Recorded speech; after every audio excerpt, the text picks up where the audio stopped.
Children, welcome back to the channel H2O, the A to Z of chemistry. हम पढ़ रहे हैं matter around us pure और आज इसका lecture number 9. So please make sure आपने पहले सभी लेक्चर इस लेक्चर को देखने से पहले देखे हुए हों.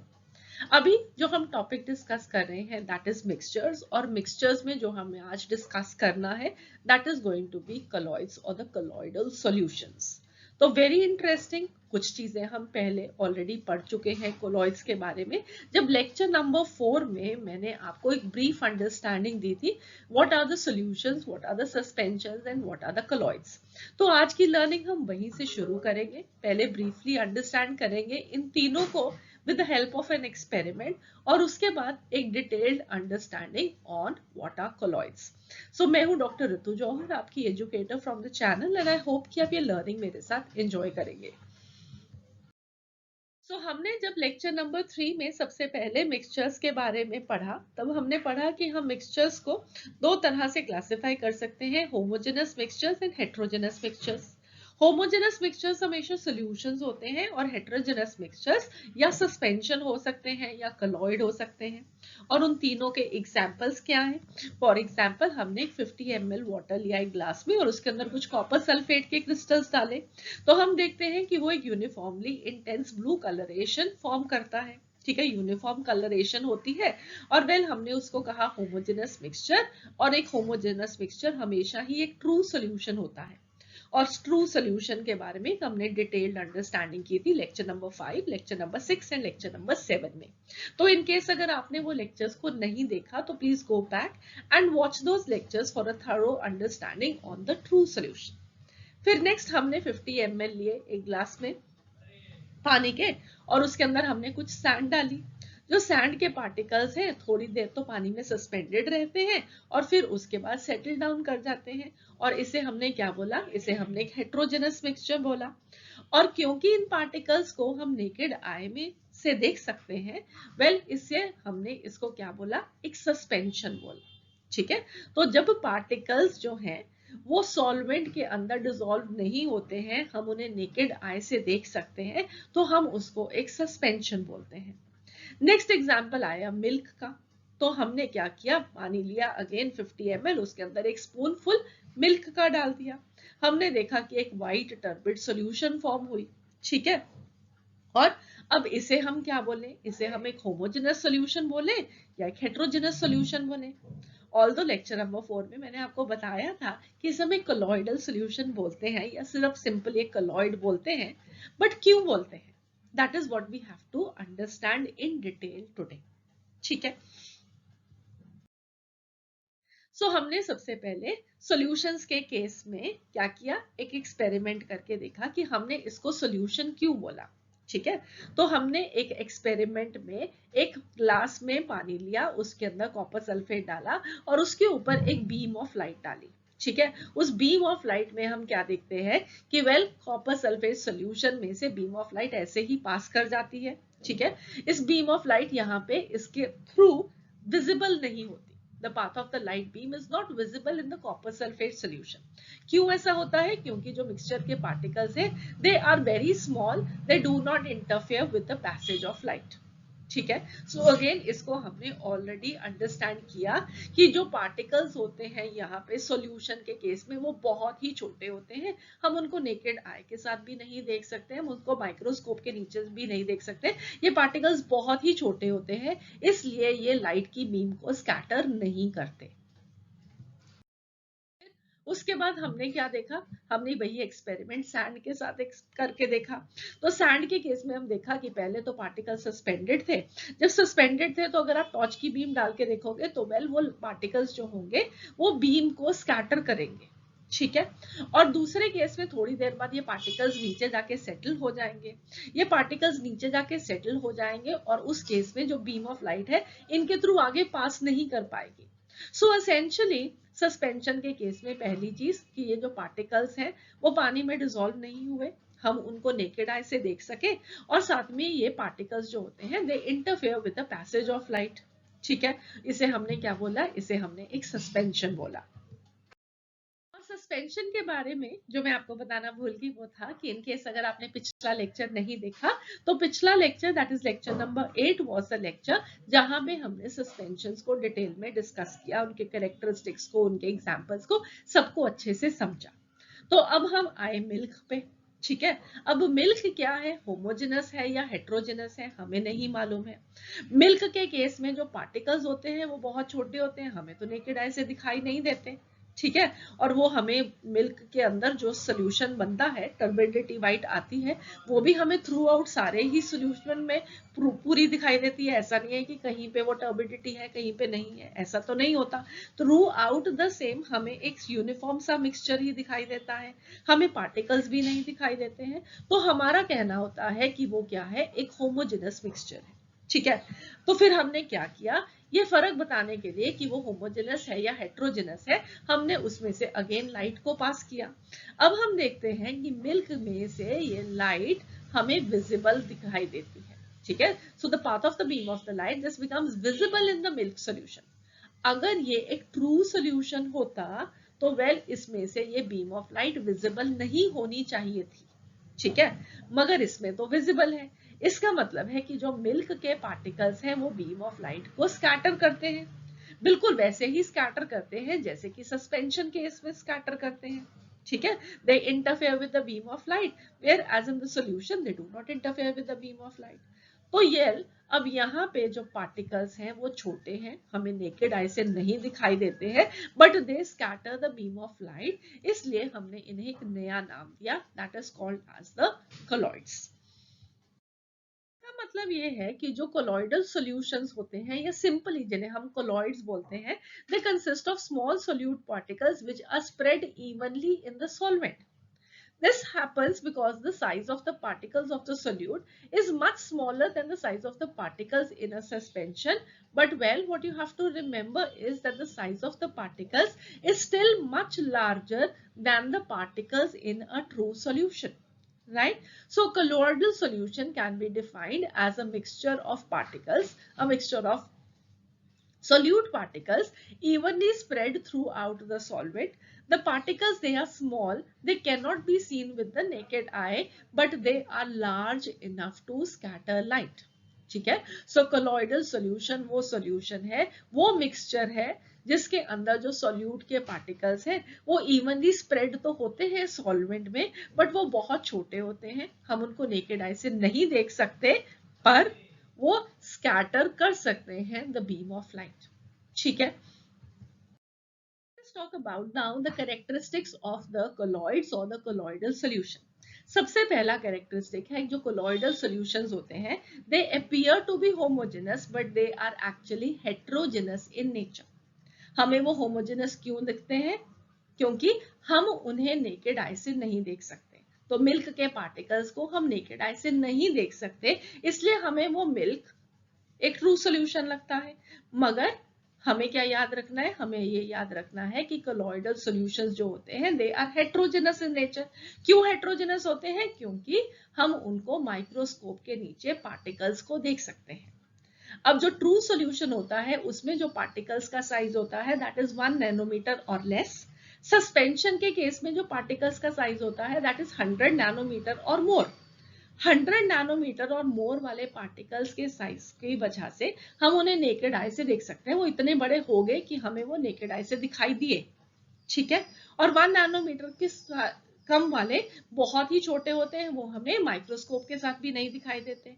और इन बिटवीन द टू हमें नेकेड आई से तो नहीं दिखाई देते, बट माइक्रोस्कोप के नीचे दिखाई देते हैं। सो कोलॉइडल सॉल्यूशन में जो पार्टिकल्स होते हैं वो सॉल्युबल नहीं होते सॉल्वेंट में, वो एक ट्रू सॉल्यूशन नहीं फॉर्म करते। So it they are not going to be called as homogeneous, they will be called as heterogeneous mixtures. ठीक है, दूसरा क्या है, अब हमने कहा कि जो कोलॉइडल सॉल्यूशंस होते हैं वो ट्रू सॉल्यूशंस नहीं होते। ट्रू सॉल्यूशंस हमेशा ही वन फेज सिस्टम होता है कोलॉइडल सॉल्यूशन, और जो सस्पेंशंस होंगे that will be a two phase system. ठीक है, तो टू फेज सिस्टम का मतलब क्या होगा कि वेल हम दो फेजेस को क्या बोलेंगे, एक को बोलेंगे डिस्पर्स फेज, एक को बोलेंगे डिस्पर्शन मीडियम। जैसे सॉल्यूशन के केस में हमारे पास सॉल्यूट और सॉल्वेंट होता है, वैसे कॉलॉइडल सॉल्यूशंस के केस में हमारे पास डिस्पर्स्ड फेस होता है और डिस्पर्शन मीडियम होता है। और जो डिस्पर्स्ड फेस होता है that is not soluble in the dispersion medium, ठीक है। So they are insoluble in each other, ठीक है। So that is why the colloidal solution they are heterogeneous in nature. Next important characteristic of the colloid is that the colloidal particles, they can pass through the ordinary filter paper. In most of the cases, the colloidal solution, they pass through the ordinary filter paper just like the true solution because of the fine size of the dispersed phase or the colloidal particles. Special filter papers called as ultra filter papers, they have been used to separate these particles from the dispersion medium. ठीक है, तो ultra filter papers को use करके हम solute को solvent से अलग कर सकते हैं. बट प्लीज डू रिमेम्बर, हम कोलॉइड्स के केस में उसको सॉल्यूट और सॉल्वेंट बोलते ही नहीं है. हम उसको क्या बोलते हैं? हम उसको बोलते हैं dispersed phase and the dispersion medium.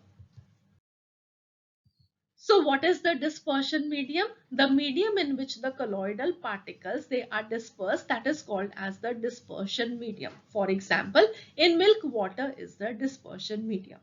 And what is the dispersed phase? The colloidal particles which are distributed in the solvent-like medium called the dispersion medium, they form the dispersed phase.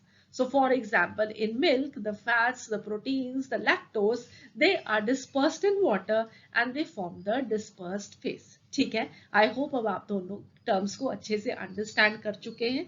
तो आप कभी भी colloid के case में solute और solvent अब नहीं बोलेंगे. ठीक है, जिसे आप सॉल्यूट बोलते हैं उसे आप कोलॉइड में डिस्पर्स्ड फेस बोलोगे, और जिसे आप सॉल्वेंट बोलते हैं अब उसे कोलॉइड के केस में आप डिस्पर्शन मीडियम ही बोलोगे. सो अब यहाँ पे आप पिक्चर में कुछ एग्जांपल्स देख सकते हो कोलॉइड्स के. ये एक जेली है, बटर है, क्रीम है, टूथपेस्ट है, स्मोक है. So all of these they are examples of colloids. So let us now classify the colloids. So the colloids, they are classified according to the physical state of the dispersed phase, that is the solute, and the dispersion medium, that is the solvent. ठीक है, तो उसके basis पे हमारे पास 8 तरह के colloids होते हैं. ठीक है, 8 तरह के कैसे होते हैं अंडरस्टैंड करो. हमारे पास 3 स्टेट्स ऑफ मैटर हैं. तीनों के अगर आप सब कॉम्बिनेशन बनाओगे तो वो 9 पॉसिबल कंडीशंस बनती हैं. ठीक है, एक गैस को या तो आप गैस में मिक्स कर दो, या लिक्विड में मिक्स कर दो, या आप उसको सॉलिड में मिक्स कर दो. 3 कंडीशंस बन गई. फिर उसके बाद लिक्विड है. लिक्विड को आपने गैस में मिक्स कर दिया, या आपने उसको लिक्विड में मिक्स कर दिया, या आपने उसको सॉलिड में मिक्स कर दिया. 3 कंडीशंस और बन गई. और फिर उसके बाद सॉलिड है. सॉलिड को आपने गैस के अंदर मिक्स कर दिया, या आपने उसको लिक्विड में मिक्स कर दिया, या आपने उसको सॉलिड में मिक्स कर दिया. तो ये आपके पास 9 पॉसिबल कॉम्बिनेशन बनते हैं. सॉल्यूशन के केस में हम ये 9 के 9 कॉम्बिनेशंस को देख चुके हैं.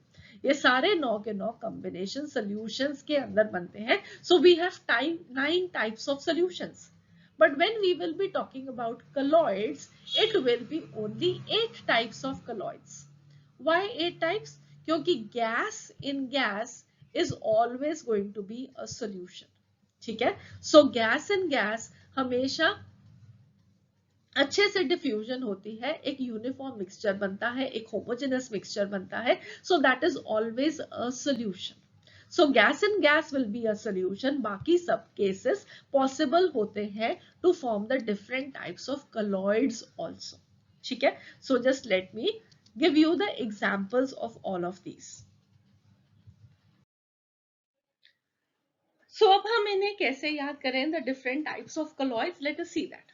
ठीक है, सबसे पहले हम किसके बारे में बात करते हैं? हम dispersed phase की बात करते हैं, which is a gas. तो गैस इन गैस तो हो नहीं सकता, गैस इन लिक्विड हो सकता है या गैस इन सॉलिड हो सकता है. हमारे पास 2 पॉसिबिलिटीज हैं to form a colloid. Gas in gas, जैसे मैंने आपको बोला, that is going to be a true solution always. ठीक है, सो गैस इन लिक्विड को हम फोम बोलते हैं, गैस इन सॉलिड को हम सॉलिड फोम बोलते हैं. गैस इन लिक्विड को हम फोम बोलते हैं, गैस इन सॉलिड को हम सॉलिड फोम बोलते हैं.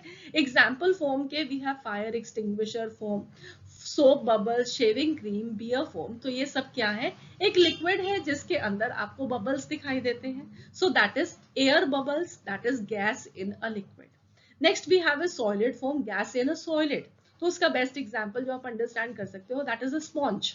स्पॉन्ज के अंदर पोर्स प्रेजेंट होते हैं और उन पोर्स के अंदर एयर प्रेजेंट होती है. जब आप उसको प्रेस करते हो उसमें से वो एयर बाहर निकलती है और आप उसको प्रेस करके छोटी स्पेस वो ऑक्यूपाई करेगा. जब आप उस प्रेशर को छोड़ दोगे वो वापस अपनी जगह पे चला जाएगा. क्यों? क्योंकि उन पोर्स के अंदर वापस एयर आ जाएगी. सो क्या है, हमारे पास एक सॉलिड है जिसके पोर्स के अंदर गैस भरी हुई है. So that is called as solid foam. ठीक है. So foam is gas in liquid and solid foam is gas in solid. उसके बाद नेक्स्ट हमारे पास आ जाता है लिक्विड. ठीक है. लिक्विड के केस में क्या ऑप्शंस होएगी, liquid in a gas, liquid in a liquid, liquid in a solid.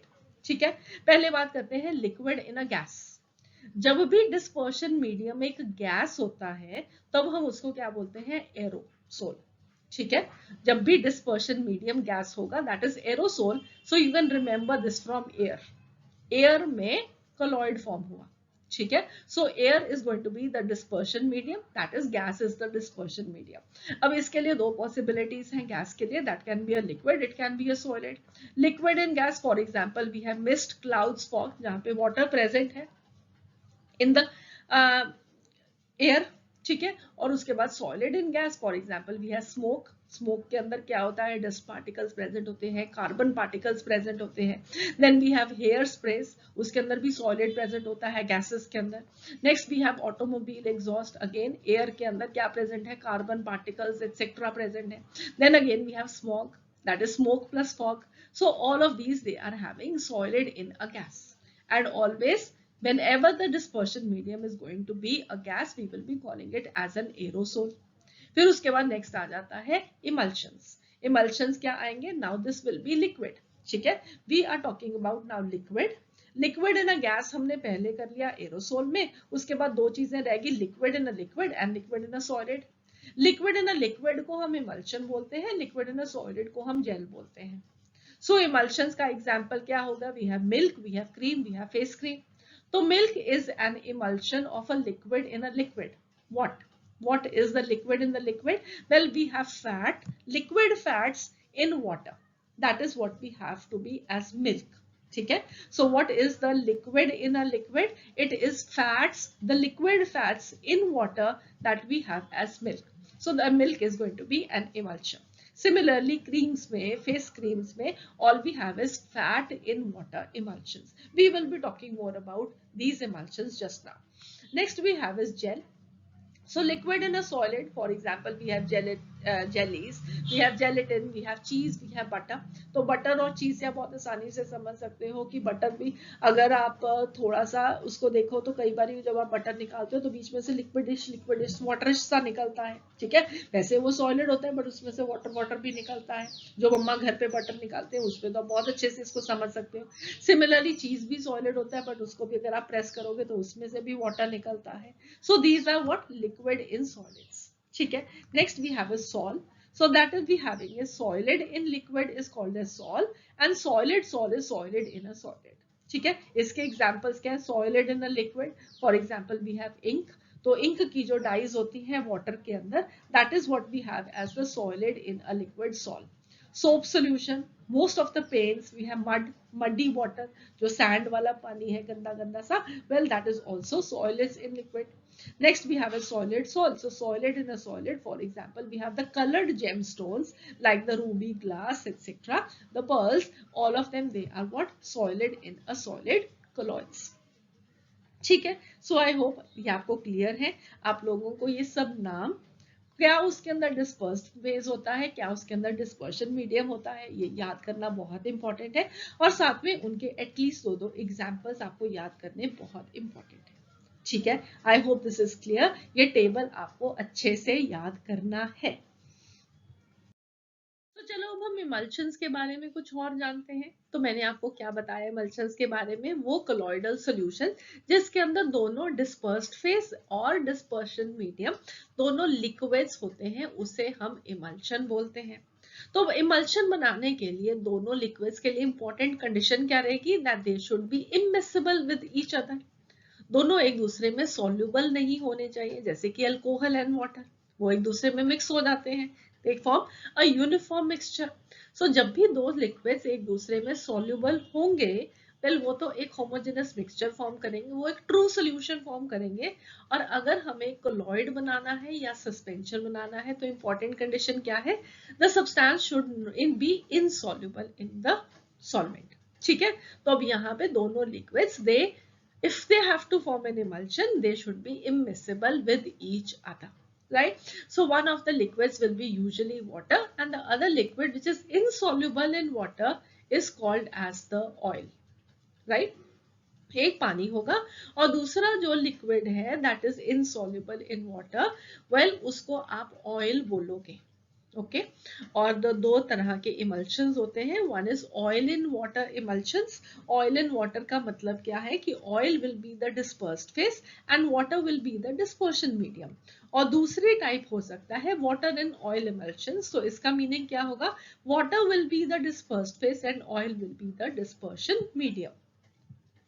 और अगर हमें वाटर एंड ऑयल इमल्शन को बनाना है तो हमें क्या करना होगा, या ऑयल एंड वाटर इमल्शन बनाना है तो हमें उस इमल्शन को बनाने के लिए वाटर और ऑयल को विगरसली शेक करना पड़ेगा, सो दैट कि वो एक इमल्शन फॉर्म कर सके। ठीक है, सो ये जो इमल्शंस होते हैं दो प्योर लिक्विड्स के, they are generally not stable. Okay, and to make them stable what we do is we add small amount of other substances which are called as emulsifiers or emulsifying agents। तो emulsifiers या emulsifying agents कौन क्या होते हैं, वो substances जो कि एक emulsion को stable बनाते हैं। ठीक है, so these are added during the preparation of the emulsion and these stabilize the sol by reducing the surface tension of water। ठीक है, तो ये वाटर की सरफेस टेंशन को रिड्यूस कर देते हैं, उसकी वजह से वो ऑयल और वाटर एक दूसरे के साथ एक स्टेबल इमल्शन को फॉर्म करते हैं। So emulsifying agents they will help increase the stability of the emulsion. So हम अपनी discussion on the characteristics of colloids को कंटिन्यू करते हैं। तो पहले हमने तीन कैरेक्टरिस्टिक्स पढ़े, पहले की जो कोलॉइड्स होते हैं वो हेट्रोजेनस मिक्सचर्स होते हैं। दूसरी चीज हमने पढ़ी कि वो टू फेस सिस्टम होते हैं, उसके अंदर एक डिस्पर्स्ड फेस होता है, एक डिस्पर्शन मीडियम होता है। और तीसरी चीज हमने पढ़ी थी कि जो कोलॉइड्स के पार्टिकल्स होते हैं well they can pass through the ordinary filter paper. So हम अब कैरेक्टरिस्टिक्स ऑफ द कोलॉइड्स को कंटिन्यू करते हैं। तो चौथा कैरेक्टरिस्टिक है that is that the particles they show Brownian motion. So Brownian motion को हमने मैटर इन आवर सराउंडिंग्स में भी पढ़ा था, सो जस्ट उस कंसेप्ट को हम वापस रिवाइज कर लेते हैं। So it is normally not possible to see the colloidal particles because of their small size. However, their path can be seen under the microscope and these particles they follow a zigzag path. ठीक है, और इस zigzag path को देखने वाले पहले scientist कौन थे, Robert brown. So you can also observe this motion while watching a film in the theater. The beam of light which falls on the screen from behind has dust particles present in it and they follow the zigzag path. ठीक है, तो ये जो zigzag movement होती है particles की उसको हम क्या बोलते हैं, उसे हम ब्राउनियन मोशन बोलते हैं। इस मोशन को सबसे पहले कोलॉइडल पार्टिकल्स में रॉबर्ट ब्राउन ने देखा था जब उन्होंने पोलन ग्रेन्स को पानी में डाल के उसको माइक्रोस्कोप के नीचे देखा, so they could see that the zigzag motion of those pollen grains. ठीक है, so this is what we have as the Brownian motion. जो कोलॉइड के पार्टिकल्स होते हैं, जो डिस्पर्स्ड फेज होता है, वो जो पार्टिकल्स होते हैं they show Brownian motion. Next we have is the Tyndall effect. तो हमने स्टार्ट ऑफ द लेक्चर पे स्टडी किया था कि जो कोलॉइडल सॉल्यूशंस होते हैं उसमें से जब हम बीम ऑफ लाइट को पास करते हैं तो well we can see the path of the beam of light through the colloidal solution, right? That seeing of the beam of light through the colloidal solution is because of the scattering of light, और इस phenomenon को हम बोलते हैं Tyndall effect. In a colloidal solution, the particles they are big enough to scatter light. If a beam of light is put on the colloidal solution, for example, a soap solution kept in a beaker in a dark room, the path of beam of light is illuminated and becomes visible when we see from one side. ठीक है? So the path of beam of light, this becomes visible because the colloidal particles, they are big enough to scatter light falling on them in all direction, and this scattered light comes into our eyes and we are able to see the path of the beam of light. So the particles in a colloidal solution, they are the ones which are scattering light, and the scattering of light by the colloidal particles is called as Tyndall effect. ठीक है, सो effect मैंने आपको पहले बताया था कि colloidal जो solutions होते हैं उसके पार्टिकल्स बीम ऑफ लाइट को स्कैटर करते हैं. इस स्कैटरिंग ऑफ लाइट को हमने एक नाम दिया. अब this is called as the Tyndall effect.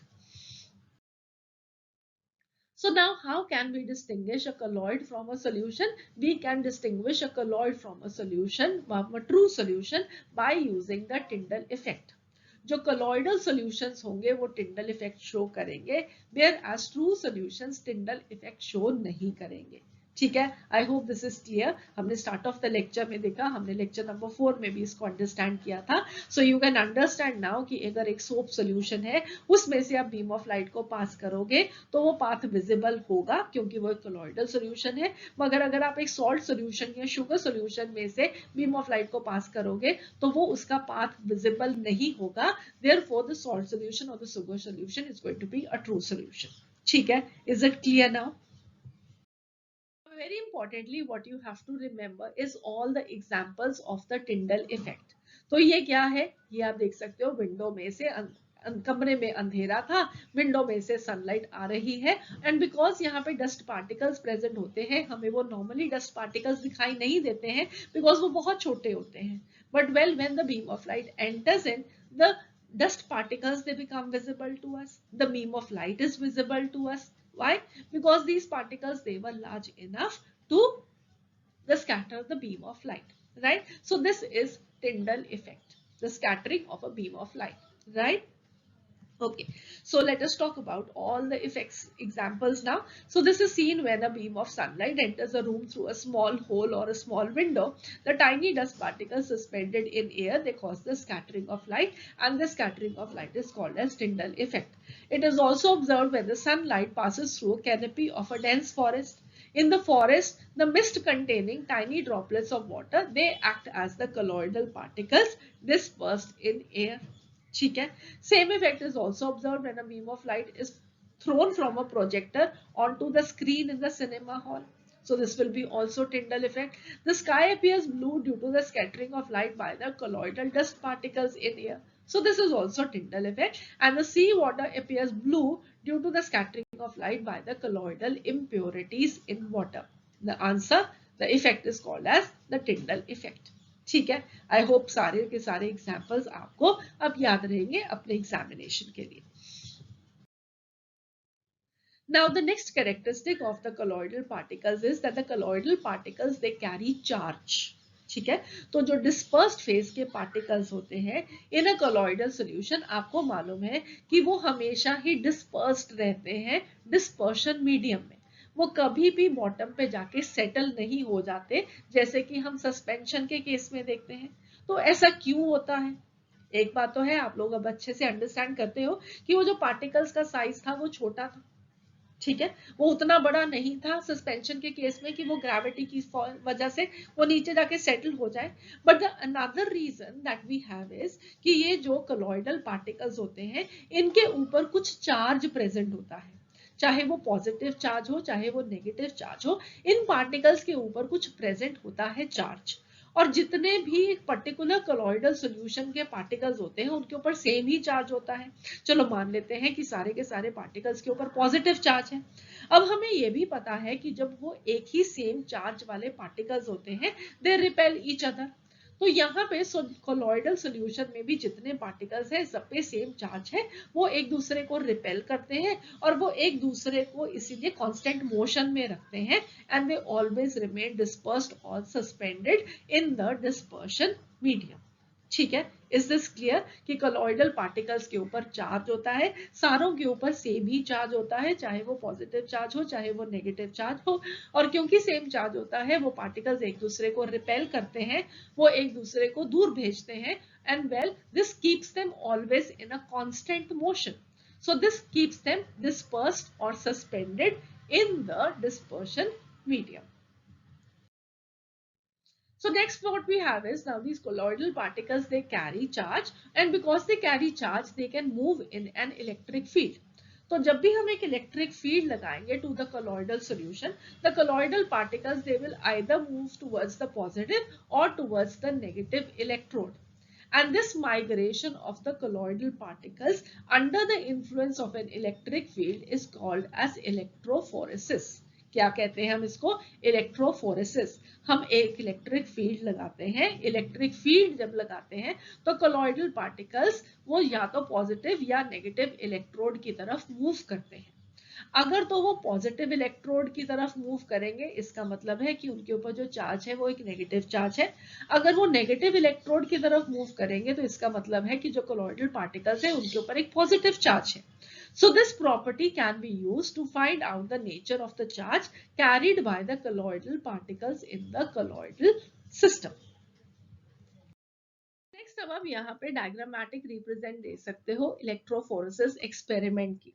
इसमें हम करते क्या है, हम एक यू शेप टेस्ट ट्यूब लेते हैं जिसके अंदर हमने अपना कोलॉइडल सॉल्यूशन डाला है, जिसके ऊपर हमने क्या करना है, चार्ज ऑफ द पार्टिकल्स ढूंढना है. ठीक है, और उसके अंदर हमने सस्पेंड क्या किया है, दो इलेक्ट्रोड्स, एक पॉजिटिव, यहाँ पे पॉजिटिव चार्ज लिखा है तो ये वाला इलेक्ट्रोड एक पॉजिटिव इलेक्ट्रोड है, और इस पे नेगेटिव यहाँ पे लिखा है तो this is the negative electrode. ठीक है, फिर जब हम इलेक्ट्रिक करंट इसमें से पास करेंगे तो क्या होगा कि जो कोलॉइडल पार्टिकल्स हैं जिस भी चार्ज के वो हैं वो ऑपोजिट चार्ज वाले इलेक्ट्रोड की तरफ मूव करना शुरू कर देंगे. तो अब आप यहाँ पे देख सकते हो कि ये वाला इलेक्ट्रोड जो पॉजिटिव इलेक्ट्रोड था इसके आसपास कोलॉइडल पार्टिकल्स इकट्ठे हो रहे हैं. इसका मतलब है कि ये वाले कोलॉइडल पार्टिकल्स पे चार्ज क्या था, उनके ऊपर एक नेगेटिव चार्ज था. तो इस तरीके से हम डिटरमिन कर सकते हैं कि कोलॉइडल पार्टिकल्स के ऊपर कौन सा चार्ज है.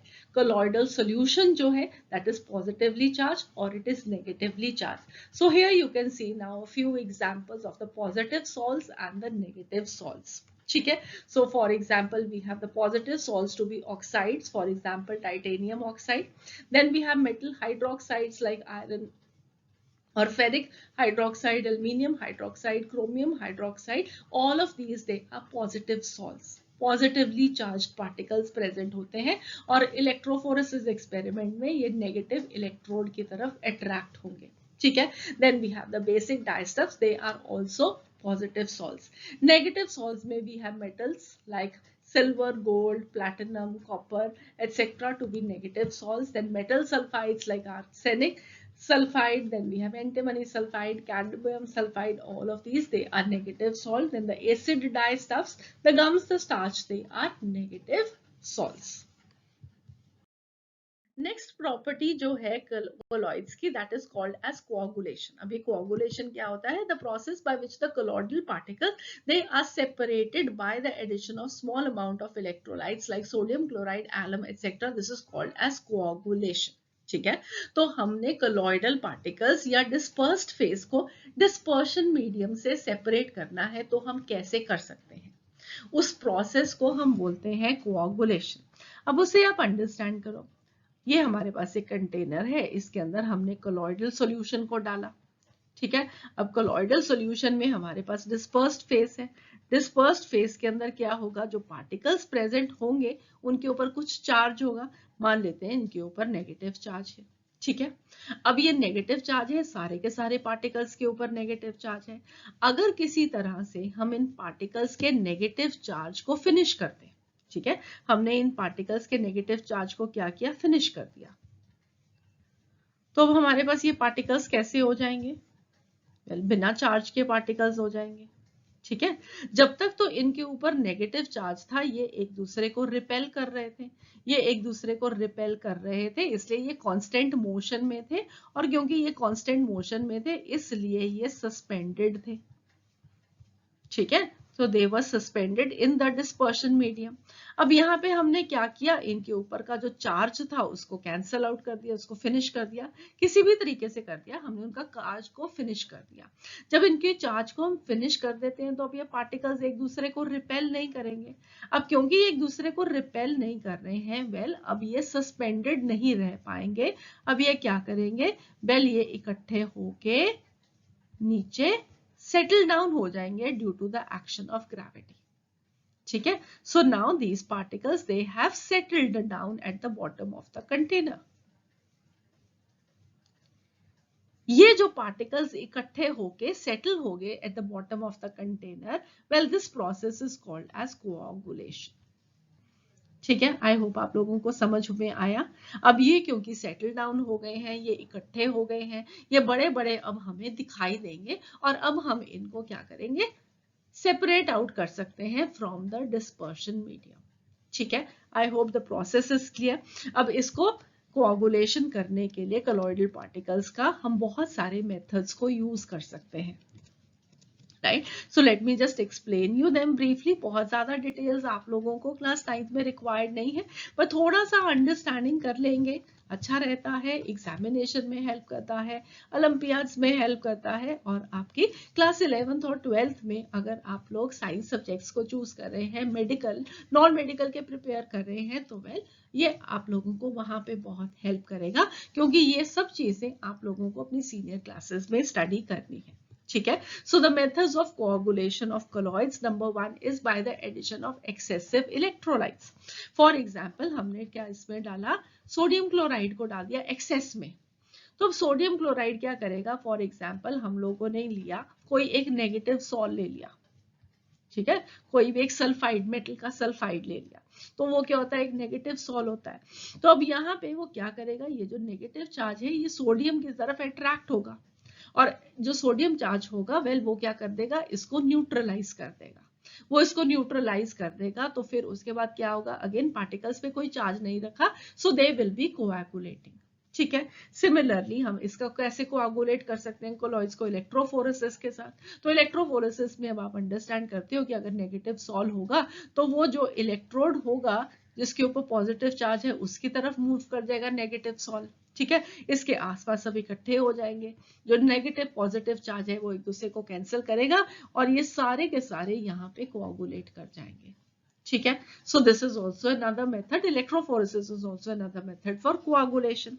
Then we have it by mixing two oppositely charged colloidal solutions. तो एक पॉजिटिव सॉल है, एक नेगेटिव सॉल है, दोनों को मिक्स कर दो, दोनों एक दूसरे के चार्ज को कैंसिल आउट कर देंगे, अगेन कोआगुलेशन हो जाएगी। प्रोसेस क्या है, बस हमने उनके चार्ज को फिनिश कर देना है। ठीक है, चार्ज को फिनिश कर दिया, वो एक दूसरे को रिपेल नहीं करेंगे। Then we can also coagulate some of the colloids by boiling. For example अगर हमारे पास कुछ सल्फर का सॉल्व हो या सिल्वर हेलाइड के सॉल्व हो, तो उसको हम अगर उनका जो डिस्पर्शन मीडियम वाटर है तो वेल अगर हम उनको बॉईल भी कर देते हैं, by boiling also they get coagulated. ठीक है, so for example here you can write sulphur salt and we have silver halide salts. So these you can coagulate by boiling. So these are the various methods of coagulating the dispersed phase of the colloids and separating that out. इस colloids के topic को finish करते हैं by understanding the applications of colloids. ठीक है, तो कहाँ पे हम इन colloids को यूज करते हैं, इसे अब हम अंडरस्टैंड करते हैं। तो सबसे पहले है मेडिसिन्स। तो बहुत सारी ऐसी मेडिसिन होती हैं जो कि वाटर में इनसॉल्युबल होती हैं and they have to be given to the patients. तो फिर उनको कैसे दिया जा सकता है, वेल उनको दिया जा सकता है in the form of colloidal dispersions. और कोलॉइडल फॉर्म में जब मेडिसिन को दिया जाता है वेल वो बॉडी बहुत अच्छे से उनको एब्सॉर्ब भी कर लेती है and they become more effective also. Next है cleansing action of the soap. तो सोप भी एक कॉलॉइडल सोल्यूशन है और इसको हम यूज करते हैं टू रिमूव द ग्रीजी और the oily material sticking to the clothes और यूटेंसिल्स। ठीक है, सो सोप का भी कॉलॉइडल एक्शन को हम यूज करते हैं। इसके बारे में हम डिटेल में अपने next class that is class 10th में अंडरस्टैंड करेंगे। ठीक है, उसके बाद नेक्स्ट क्या है हमारे पास, स्मोक प्रेसिपिटेटर। तो स्मोक क्या होता है, स्मोक पे कोलॉइडल डिस्पर्शन होता है, कोलॉइडल सोल्यूशन होता है। किसका कोलॉइडल सोल्यूशन होता है, well that is going to be of carbon particles in air. अब कार्बन पार्टिकल्स भी कोई चार्ज कैरी करते हैं और हम उनको कोआगुलेट कर सकते हैं by applying the electric field. और अगर हम उनके चार्ज को कैंसल आउट कर देंगे तो वो भी कोआगुलेट हो जाएंगे। वो कोआगुलेट हो जाएंगे तो जब इंडस्ट्रीज की चिमनीज में से पॉल्यूटेड एयर को बाहर निकलना होगा, वो स्मोक को बाहर रिलीज करते हैं, तो वेल वो जो कार्बन के पार्टिकल्स है वो पीछे ही रह जाएंगे। So the air coming out of the chimneys will be much cleaner. ठीक है, so smoke precipitator is applying the principle of coagulation. Next है हमारे पास सीवेज डिस्पोजल। तो सीवेज वाटर, ठीक है, सीवेज वाटर के अंदर क्या होता है, कॉलॉइडल पार्टिकल्स होते हैं, डर्ट होता है, मड होता है, और सिंस क्योंकि colloidal particles again charge carry करते हैं तो हम उनको भी कोआगुलेट कर सकते हैं by applying the electric field. और इस तरीके से हम सीवेज वाटर को प्योरीफाई कर सकते हैं। जो डर्ट पार्टिकल्स और मड पार्टिकल्स होंगे वो नीचे बैठ जाएंगे, उनको हम यूज कर सकते हैं एज मैन्योर, और क्लीन वाटर को यूज किया जा सकता है फॉर द इरिगेशन पर्पसेस। ठीक है, तो अगेन एक एप्लीकेशन हो गया of the coagulation process. Next we have is bleeding. तो ब्लीडिंग को अगर हमने एकदम से रोकना हो तो हम उस पे एलम लगा देते हैं, फेरिक क्लोराइड लगा देते हैं। तो ये ऐसा क्यों होता है? सो हियर रिमेंबर कि जो ब्लड होता है, well that is a negative salt. ठीक है, so that is containing particles which have a negative charge. और एलम और फेरिक क्लोराइड, एलम के अंदर होता है एल्यूमिनियम, उसके ऊपर होगा +3 चार्ज। ठीक है, और आयरन पे भी फेरिक क्लोराइड में +3 चार्ज। ब्लड मैंने आपको बताया क्या होता है, एक नेगेटिव सॉल्ट होता है, blood is a negative salt. तो जब हम उसके ऊपर एक पॉजिटिव चार्ज लगाएंगे तो अगेन क्या होगा, चार्जेस कैंसिल हो जाएंगे।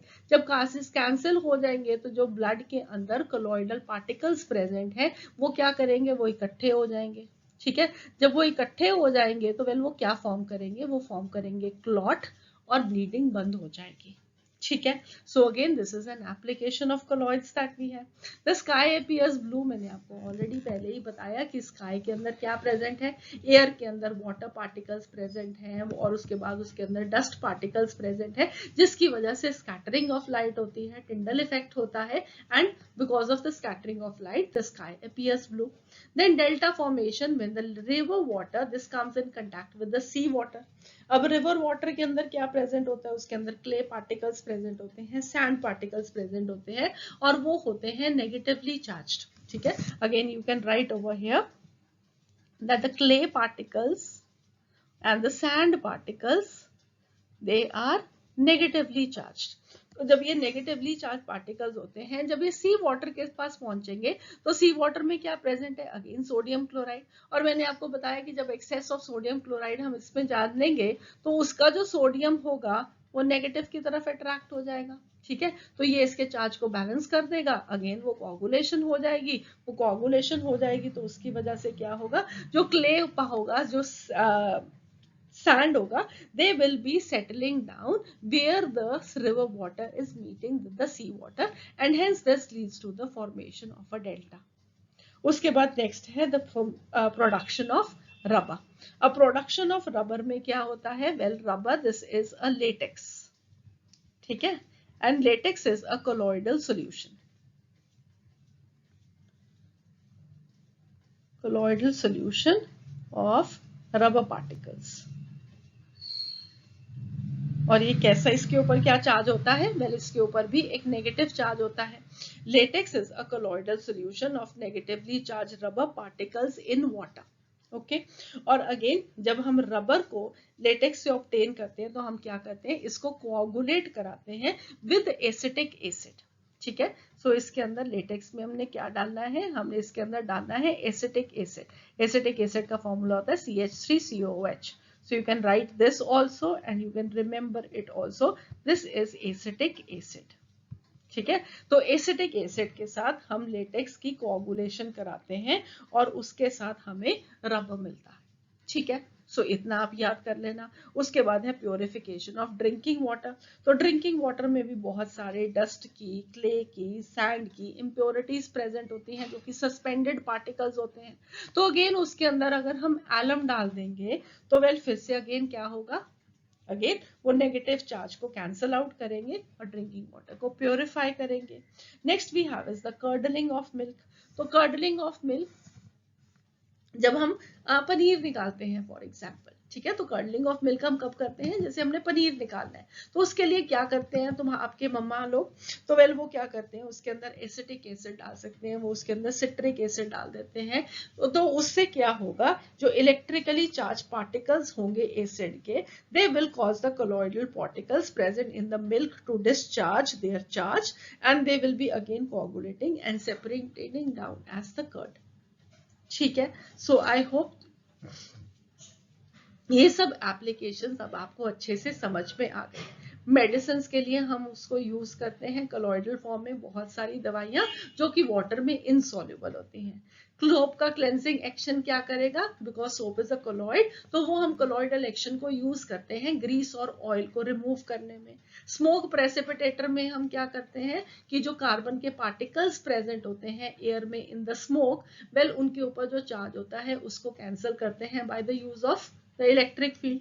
फिर उसके बाद क्या था, सीवेज डिस्पोजल। तो सीवेज वाटर में क्या प्रेजेंट होता है, उसके अंदर मडी वाटर होता है, सैंड होता है, जितना भी दर्द प्रेजेंट होता है, तो वेल उसके भी चार्ज को हम रिमूव कर देते हैं by passing through the electric current. तो जो साफ पानी होगा उसको इरिगेशन के लिए दे देंगे और जितना कुछ भी इम्प्योरिटीज रह जाएंगी they are used as the manure.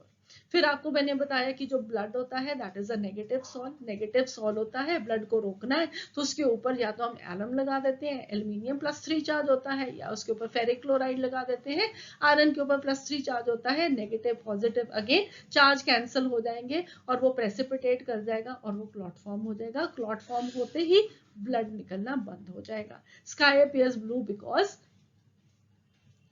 the air contains the dust particles, they contain water droplets, और वो they cause the scattering of light, again a characteristic of the colloids. Then the delta formation, as I told you कि river water के अंदर clay present है, sand present है, negative soil है, sea water के अंदर बहुत सारा sodium chloride present है, again sodium ions from the sodium chloride they will be causing the precipitation of clay sand, और वो वहीं पे ही जहाँ पे river water और sea water मिलता है वहीं पे सेटल डाउन हो जाएंगे। सेटल डाउन हो जाएंगे तो वहां पे डेल्टा फॉर्मेशन हो जाएगा। रबर की फॉर्मेशन के लिए लेटेक्स होता है, तो latex is the colloidal salt of the negative charge of the rubber in water. इसके अंदर हम एसिटिक एसिड डाल के उसको प्रेसिपिटेट कराते हैं, रबर की प्रोडक्शन होती है। Purification of river drinking water के लिए हम एलम वगैरह डालते हैं, अगेन वो इम्प्योरिटीज लाइक सैंड डर्ट सबको सेटल डाउन करवा देगा और साफ पानी हमें पीने को मिलेगा। एंड कर्डलिंग ऑफ मिल्क के लिए एसिटिक एसिड, लैक्टिक एसिड, तो बहुत सारे हम सिट्रिक एसिड एसिटिक एसिड या सिट्रिक एसिड डालते हैं। And this also causes the discharge of the colloidal particle charge, the coagulating and the separating down as curd. ठीक है। So I hope all these applications they are now very clear to you. Finally हम अपनी suspension, colloidal solution और true solution की discussion के finish पे आए और अब हम इन सब के डिफरेंसेस जो कि हम इतने लेक्चर से स्टडी करते आ रहे हैं उनकी एक कंप्लीट कंपाइलेशन आपके लिए लेकर आए हैं। सारे के सारे डिफरेंस जो कुछ भी हमने स्टडी किया, राइट, तो जल्दी से उनको लिख लीजिए अपने नोटबुक में सो दैट कि आपके एग्जामिनेशन में वो आपको हेल्पफुल हो। सो हमारे पास क्या है, सबसे पहली property that is the particle size. तो सस्पेंशन के पार्टिकल्स जो होते हैं they are greater than 100 nanometer, colloidal solution के 1 से 100 नैनोमीटर और ट्रू सॉल्यूशन में लेस देन 1 नैनोमीटर। ठीक है। उसके बाद they are visible with the naked eye in case of the suspension.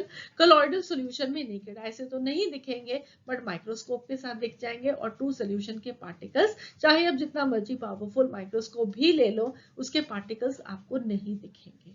ठीक है। उसके बाद फिल्ट्रेशन से क्या हम इनको सेपरेट कर सकते हैं या नहीं कर सकते, तो सस्पेंशन के केस में फिल्ट्रेशन के साथ हम जो पार्टिकल्स होते हैं सस्पेंडेड उनको सेपरेट कर सकते हैं। कोलॉइडल सॉल्यूशन के केस में और ट्रू सॉल्यूशन के केस में हम उनको सेपरेट नहीं कर सकते। कोलॉइडल सॉल्यूशन के केस में हम अल्ट्रा फिल्टर पेपर्स के थ्रू उनको सेपरेट कर सकते हैं। Next we have is the settling of the particle. Suspension के केस में they will be settling down due to their own gravity after some time, अगर आप उसको अनडिस्टर्ब छोड़ दोगे। कोलॉइडल सॉल्यूशन के केस में you can make the particle settle down due to centrifugation. ठीक है, सेंट्रीफ्यूगेशन, या अभी हमने पढ़ा various processes bye which we can coagulate the particles, उससे हम पार्टिकल्स को सेटल डाउन करा सकते हैं। ट्रू सोल्यूशन के केस में दिस इज नॉट पॉसिबल। अब सेंट्रीफ्यूगेशन की जो डिटेल्स होंगी अब हम अपने नेक्स्ट लेक्चर में डिस्कस करेंगे, जहां पे हम the separating of the mixtures के बारे में सीखेंगे। ठीक है, उसके बाद नेक्स्ट क्या आ गया, appearance. So the suspension they are opaque, colloidal solution they are generally transparent, and the true solution they are going to be transparent. Tyndall effect, the scattering of light is going to be shown by suspension, shown by colloidal solution, but never shown by the true solution. ठीक है, उसके बाद आ गया diffusion of particle. Suspension के particle generally diffuse नहीं करते हैं, वो बहुत हैवी होते हैं। ठीक है, तो वो तो सेटल डाउन ही कर जाते हैं ग्रेविटी की वजह से, so they are not going to be diffuse. Diffusion तो किसी भी डायरेक्शन में हो सकती है। ठीक है, so the particles, for example air के पार्टिकल्स जो डिफरेंट गैसेस होती हैं, they diffuse even going against the gravity, वो हर डायरेक्शन में मूव कर सकते हैं। कोलॉइडल सॉल्यूशन के अंदर डिफ्यूजन होता है बट बहुत ही स्लोली होता है, और ट्रू सॉल्यूशन के केस में तो डिफ्यूजन बहुत फटाफट हो जाता है। Next we have is the Brownian movement. तो सस्पेंशन के केस में they may be showing Brownian movement depending upon the particle कितना बड़ा size है। Colloidal solution के केस में they show Brownian motion, and true solution में they may or may not show the Brownian motion. Next we have is nature. So suspension is going to be heterogeneous, colloidal solution is going to be heterogeneous, and the true solution is always homogeneous in nature. ठीक है, सो हम यहाँ से conclude क्या करते हैं कि true solution से कोलॉइडल सॉल्यूशन या कोलॉइडल डिस्पर्शन के जो पार्टिकल्स होते हैं उनका साइज बड़ा, और सस्पेंशन के पार्टिकल्स का साइज सबसे बड़ा, और उसकी वजह से हमारे पास different characteristics of these particles, of these different types of mixtures available हैं। All for this lecture. अगले लेक्चर में हम फिर से मिलेंगे और वहां पे हम बात करेंगे the separating techniques for the components of the mixtures. So see you again, have a nice day, God bless you. अभी तक भी चैनल को सब्सक्राइब नहीं किया तो भैया लोग चैनल को सब्सक्राइब कीजिए। हम आपके लिए बहुत ही डिटेल्ड लेक्चर्स लेके आ रहे हैं, एक थरो अंडरस्टैंडिंग के लिए लेके आ रहे हैं, आपको कॉम्पिटिटिव लेवल पे तैयारी कराने के लिए, एनटीएससी के लिए तैयारी कराने के लिए, वेरियस ओलंपियाड्स के लिए तैयारी कराने के लिए। इससे अच्छा कंटेंट नहीं मिलेगा। So see you again, have a nice day, God bless you.